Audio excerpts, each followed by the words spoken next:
Hello guys, सभी को नमस्कार, गुड मॉर्निंग, राम राम, राधे राधे। और इस 10 की दहाड़ में आप सभी का अभिनंदन है इस प्यारे से platform text book super coaching पे। क्या हाल चाल है आपके, कैसे हैं आप सभी? उम्मीद करता हूं मस्त, जबरदस्त और जिंदाबाद होंगे और बढ़िया से आप 10 की दहाड़ में प्यार दे रहे होंगे। और मैं डेली देख रहा हूं आप लोगों के कमेंट, आप लोगों का प्यार सच में एक सराहनीय है और दिल की अंतरिम गहराइयों से आपका अभिनंदन है। तो आज लोकोक्ति की ये अंतिम सीरीज होगी, मतलब आज ये अंतिम क्लास, उसके बाद हम लोग वाक्यांश की ओर बढ़ेंगे।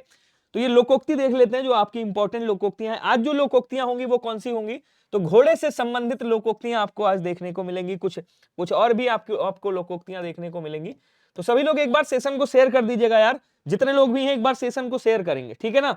जल्दी से शेयर कर दो। देखो ये ऊपर क्या लिखी है, मैं पहले ही बता दूं, ये आपकी लोकोक्ति लिखी है। क्या लिखी है? ये आपकी लोकोक्ति लिखी है। और ये क्या है? ये नीचे उसका अर्थ लिखा हुआ है, ध्यान रखेंगे, ठीक है? तो इसी तरह से हम लोग चलते रहेंगे। कह रहा घोड़ों का घर कितना दूर, आपने सुना होगा, आया हुआ भी है एग्जाम में कि घोड़ों का घर कितना दूर। क्या बोलेंगे? कर्मठ को अपना कार्य करने में समय नहीं लगता, मतलब परिश्रम का जो कहते हैं ना, परिश्रम से काम जल्दी हो जाता है। उसके बाद कह रहा घोड़ा घास से यारी करेगा तो खाएगा क्या भैया? इसका मतलब हो गया पेशेवर को अपने पेशे में रियायत नहीं करनी चाहिए। कहते हैं कि भैया किसी को माल मुफ्त में नहीं देना चाहिए, कि घोड़ा घास से दोस्ती करेगा तो खाएगा क्या, आपने सुना होगा। चलिए अगला देखो क्या कह रहा घोड़े की लात आदमी की बात एक ही बराबर होती है। इसका मतलब दुष्ट से कठोरता का और सज्जन से नम्रता का व्यवहार करें। ये कह रहा है कि जो है घोड़े की लात और आदमी की बात, तो मतलब घोड़े जैसा कोई बंदा है तो लात से बात करो, अगर सही आदमी है, व्यक्ति है, सज्जन है, तो उससे बात करो, ये कह रहा है। ये सुना भी होगा आप, क्या कहते हैं, लातों के भूत बातों से नहीं मानते, मतलब दुष्ट जो है वो मारपीट से ही मानता है। आगे देखेंगे, कह रहा घोड़े की दुम बढ़ेगी तो अपनी ही मक्खियां उड़ाएगी। मतलब उन्नति करके आदमी अपना ही भला करता है भैया, उन्नति अपने आप करेगा, भला दूसरों का कैसे करेगा, ये कहना चाह रहा है ये। तो उन्नति जो करता है वो अपना ही भला करता है, इस लोकोक्ति का अर्थ ये, ठीक है? चलिए आगे देखेंगे, कह रहा घोड़े से संबंधित, अच्छा सेम आ गया ये तो, चोरी से गया तो चोरी से संबंधित, घोड़े से संबंधित नहीं होगा यहाँ पे, चोरी चकारी से संबंधित होगा, चोर या चोरी से संबंधित, ऐसे करेंगे। देखिएगा, कह रहा चोरी से गया तो क्या हेरा फेरी से भी गया। इसका मतलब यह हो गया कि भैया दुष्ट अपनी प्रवृत्ति के अनुसार कोई ना कोई दुष्टता रखता है। क्या कहना चाह रहा है समझिएगा, कह रहा कि चोरी से गया तो क्या हेरा फेरी से भी गया, मतलब हेरा फेरी है उसके अंदर, जो दुष्ट है वो थोड़ी ना थोड़ी दुष्टता रखेगा, चाहे जितना भी सज्जन हो जाए, ये कहना चाह रही है ये लोकोक्ति। आगे देखेंगे, आपने सुना होगा, ये आया हुआ भी है कि भैया चुट्टी कुतिया जलेबी की रखवाली।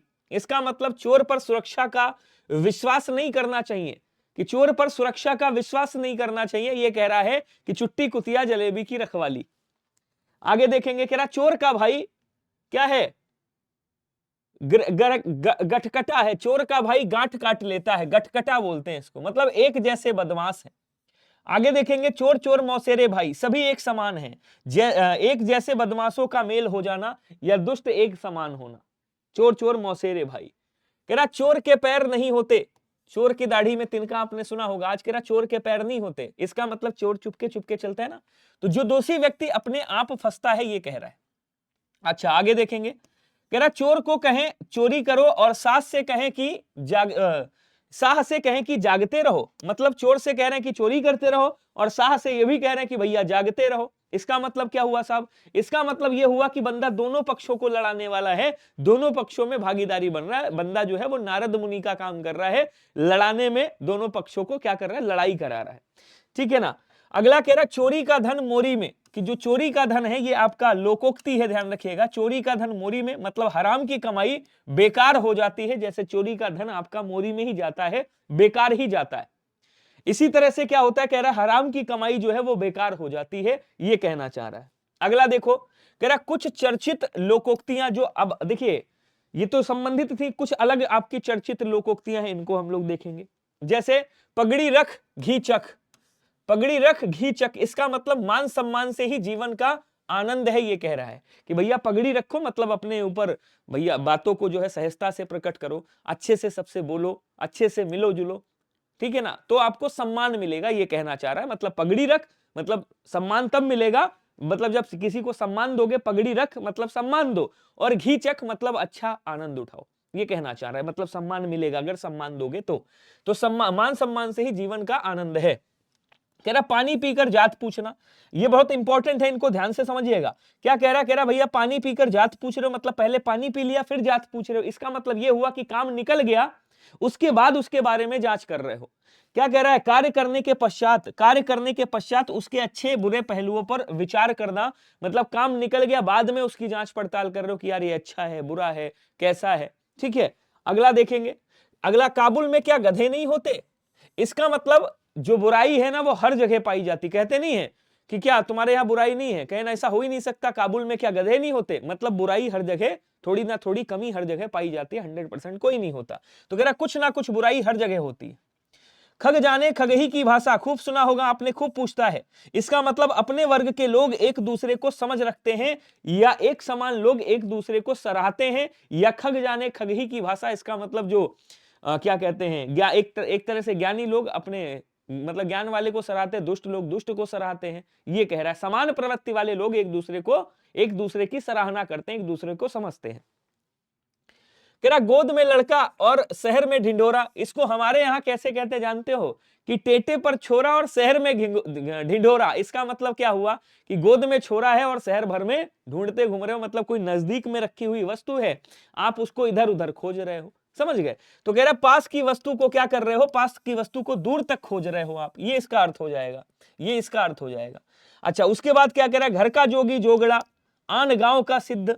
अब जैसे मान लीजिए थोड़ी देर के लिए आप क्या बन गए भाई, एसएससी जीडी में सिलेक्ट हो गए, बढ़िया अच्छी रैंक पे पहुंच गए, एसएसएफ में पहुंच गए बढ़िया रैंक लेके, लेकिन घर वालों के लिए आप वही रहोगे। अगर छोटे भाई हो तो वैसे ही रहोगे, जैसे वो बोलते थे वैसे ही बोलेंगे। अगर छोटू कहते थे छोटू ही कहेंगे, और अगर मोटू कहते थे मोन्टू कहते थे तो मोन्टू ही कहेंगे। आपका ओरिजिनल वाला नाम कितना भी अच्छा हो वो नहीं लेंगे, समझ गए।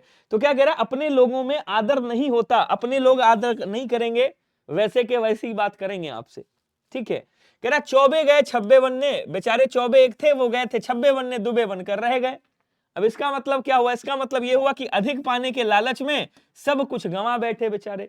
तो चौबे थे, 4 वेद पढ़े थे, दुबे बनकर रह गए, मतलब गए थे छब्बे बनने कि हम 6 वेद भाई पढ़ेंगे, लेकिन वो दुबे बन के लौट आए, 2 वेद वो भी दे आए, समझ गए। तो अधिक धन की जब लालसा रखोगे, जब लालच करोगे तो क्या होगा, गंवा दोगे वो जो मेन चीज भी है।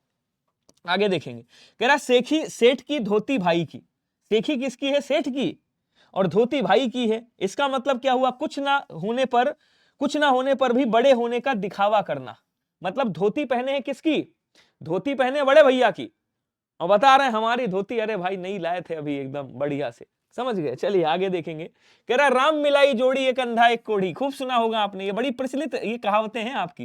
कह रहा अवगुणी व्यक्तियों का मेल शीघ्र होता है, कि राम ने मिलाई जोड़ी एक अंधा एक कोढ़ी, अवगुण व्यक्ति आपस में जल्दी मिलते हैं।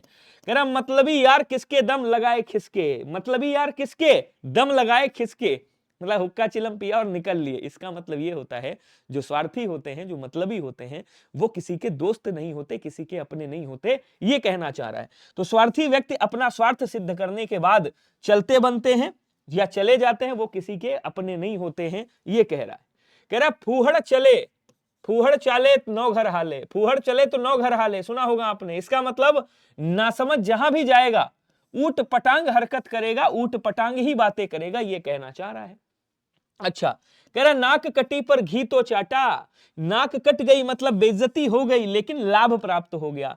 तो निर्लज्ज होकर क्या कह रहा है, देखो निर्लज्ज होकर कुछ पाना, मतलब बेइज्जती करवा ली हो उसके बाद मिला, इसका मतलब ये हो गया नाक कटी लेकिन घी चाट लिया आपने। चलो आगे देखेंगे, ये भी आया था 2023 में, आपको पता होगा, नक्कार खानों में तूती की आवाज, नक्कार खानों में तूती की आवाज, इसका मतलब क्या हुआ, बड़ों के बीच में छोटे लोगों की कौन सुनता है। तो नक्कार खाने जहां बड़ी बड़ी आवाजें आ रही हैं वहां छोटी ये तूती की आवाज कहां सुनाई देगी। यही कह रहा घड़ों के बीच में छोटे छोटे, बड़ों के बीच में छोटे छोटे लोगों की कौन सुनता है। अच्छा, तू भी रानी मैं भी रानी कौन भरे पानी, या कौन भरे झगड़े का पानी, ये भी कहा जाता है। मैं भी रानी तू भी रानी कौन भरे झगड़े का पानी, इसका मतलब ये हो गया कि अहम के टकराव में, अहम मतलब घमंड अहंकार के टकराव में कार्य शुरू ही नहीं हो पाता है। कह रहा 3 में ना 13 में मृदंग बजावे डेरा में, सुन रहे होगे मजा भी आ रहा होगा कि भैया ना 3 में है ना 13 में और मृदंग बजा रहा है डेरा में। इसका मतलब तटस्थ रहना, किसी और ना रहना, किसी पक्ष में ना रहना। 3 लोक से मथुरा न्यारी, इसका मतलब क्या हुआ, औरों से भिन्न या विशिष्ट, मतलब एक अलग स्थिति, क्या बोलेंगे, अलग स्थिति, सबसे अलग स्थिति, ऐसे सबसे अलग, सबसे अलग इतना ही रख लेना बस, सबसे अलग। 3 लोक से मथुरा न्यारी, इसका मतलब क्या है, कहेंगे सर सबसे अलग है। ठीक है, समझ आ रहा है सभी को, एक बार बताएंगे। चलो और आगे आ जाओ, और क्या कह रहा है, एक तवे की रोटी क्या छोटी क्या मोटी, क्या कह रहा है, ध्यान से समझिएगा सभी लोग। कह रहा है अभी 2 मिनट 3 मिनट और होगा। कह रहा है एक तवे की रोटी और क्या छोटी क्या मोटी, इसका मतलब क्या हुआ, इसका मतलब हुआ किसी प्रकार का भेदभाव नहीं है अपने में। ठीक है ना, एक तवे की रोटी क्या छोटी क्या मोटी। ऊंट की चोरी निहुरे निहुरे, ये भी सुना होगा आप लोगों ने, इसका मतलब क्या हुआ, निहुरे मतलब झुक करके की बात कर रहा है। तो निंदित किंतु बड़े कार्य को गुप्त रूप से करने का प्रयास करना, क्या कह रहा है, निंदित किंतु निंदित मतलब निंदा करने योग्य काम, और बड़े काम को छुपके से करने का प्रयास करना। कह रहा दाना ना घास घोड़े तेरी आस, इसका मतलब हो गया देना ला लेना, मुफ्त में काम लेना। जुत जुत मरे बैलवा, जोत जोत मतलब जुताई हो रही है, जुत जुत मरे मरे बैलवा बैठे खाए तुरंग। और घोड़ा जो है आपने देखा होगा, बैल बेचारे जोतते रहते हैं खेत, और घोड़े जो है क्या करते हैं, बैठ के खाते हैं। इसका मतलब परिश्रम किसी का और लाभ कोई और लेता है। ठीक है, कह रहा टके की मुर्गी 9 टके की महसूल, इसका मतलब क्या हुआ, इसका मतलब हुआ कम कीमत वस्तु को अधिक मूल्य पर क्या कर देता है, अधिक मूल्य पर देना, कम कीमती वस्तु को अधिक मूल्य पर दे देना क्या कहलाता है, टके की मुर्गी 9 टके का महसूल। उसके बाद कह रहा जंगल में मोर नाचा किसने देखा, इसका अर्थ यह हो गया कि भैया अनुपयुक्त स्थान पर गुण का प्रदर्शन करना बेकार है। ठीक है, आगे देखेंगे, टके की चटाई और 9 टके का विदाई, कह रहा भैया खर्च अधिक और लाभ कम। जबरा माने रोने ना दे, जबरा माने रोने ना दे, इसका मतलब जो ताकत, जबरा मतलब ताकतवर आदमी का अत्याचार सहना पड़ता है, जो ताकतवर है उसका अत्याचार सहना पड़ता है। जहां जाए भूखा वहां पड़े सूखा, कि भैया भाग्यहीन को कहीं सुख नहीं मिलता है। चमड़ी जाए पर दमड़ी नहीं जाए, इसका मतलब बहुत ज्यादा कंजूस है बंदा। ठीक है, चलिए, तो ये थे आज के आपके क्या कहते हैं, नहीं एक और है, इसको भी ले लीजिएगा लगे हाथों। गौ मारकर जूता दान, कपट पूर्ण दान करना। कह रहा काठ की हांडी बार बार नहीं चढ़ती, बहुत इंपॉर्टेंट है, यानी कपट पूर्वक व्यवहार बार बार सफल नहीं होता, झूठ जो है हमेशा सक्सेसफुल नहीं होता, ये कहना चाह रहा है। उंगली पकड़कर पहुंचा पकड़ना, थोड़ा सहारा पाकर, क्या बोलेंगे, थोड़ा सहारा पाकर दावा जमाना, थोड़ा सहारा पा गए तो दावा पूरा जमा रहे। जो तो को काटा बोवे ताही बोए तू फूल, कि बुरे के साथ भी भला करना चाहिए, ये कह रहा है, बुरे के साथ भी भला करना चाहिए। समझ गए, कह रहा पत्थर को जोक नहीं लगती, इसका मतलब हठी पर कोई प्रभाव नहीं पड़ता, जिद्दी पर कोई प्रभाव नहीं पड़ता। मान ना मान मैं तेरा मेहमान, जबरदस्ती गले पड़े रहना, इसका अर्थ ये होता है।